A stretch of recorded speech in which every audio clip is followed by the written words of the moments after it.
the largest nuclear power plant in Europe and among the 10 largest in the world.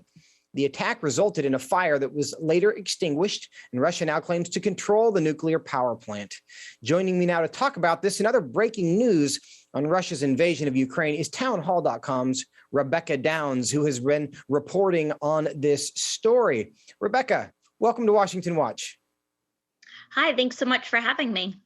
We're glad to have you. Thanks for taking some time for us. Now, nuclear scientists have called the attack by the Russians last night astonishing and unprecedented. Why is that? Well, as we've mentioned, this could be worse than Chernobyl if it goes poorly enough. We've had the Ukraine foreign minister has talked about that and made such warnings. They've discussed that the energy levels could affect not just Ukraine, but the rest of Europe and potentially the rest of the world with the ramifications we have here.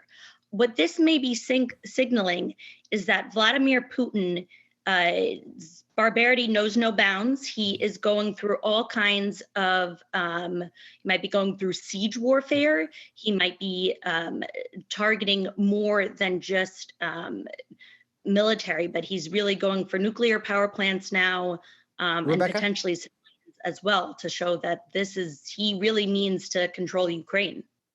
Can you help us understand, was there a strategic objective to getting this nuclear power plant, or is it just essentially trying to get the assets of Ukraine?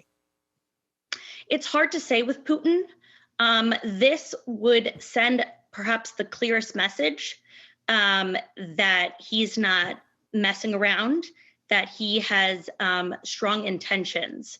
So if it means anything, it definitely means that. But fortunately, Zelensky, Vladimir Zelensky, the president there, has been speaking up about it and calling on the Russians to stop.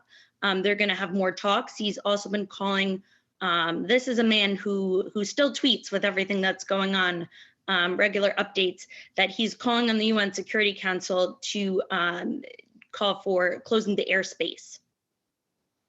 Well, and we're going to get to this a little later. You can no longer see Facebook in Russia. So it's interesting to see the way social media globally is involved with this. But I want to ask you about something else here. Earlier today, NATO foreign ministers met to discuss Russia's invasion of Ukraine. Can you tell us what became of their meeting? So it doesn't look like things are moving as quickly as Zelensky would like. He is hopeful to be, he's hopeful that Ukraine will be admitted into NATO, but it doesn't look like that's going to happen just yet, if I'm not mistaken. There's a lot of, these things take time, which is why he had been asking for weeks and months, begging NATO and the Biden administration and the United Nations to take action. And they're not taking action until, unfortunately, Putin had already invaded. But it does look like there will be steps taken.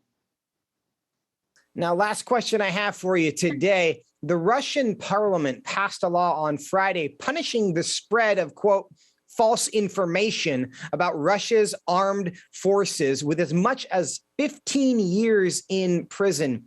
Does this move surprise you at all?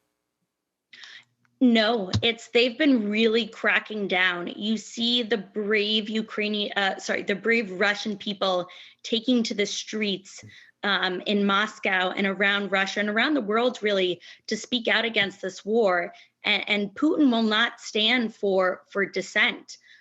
So sadly, it's not a surprising move, but it makes the anti-war actions from the Russian people who are bravely speaking about it all the more powerful, because they have so much to risk now.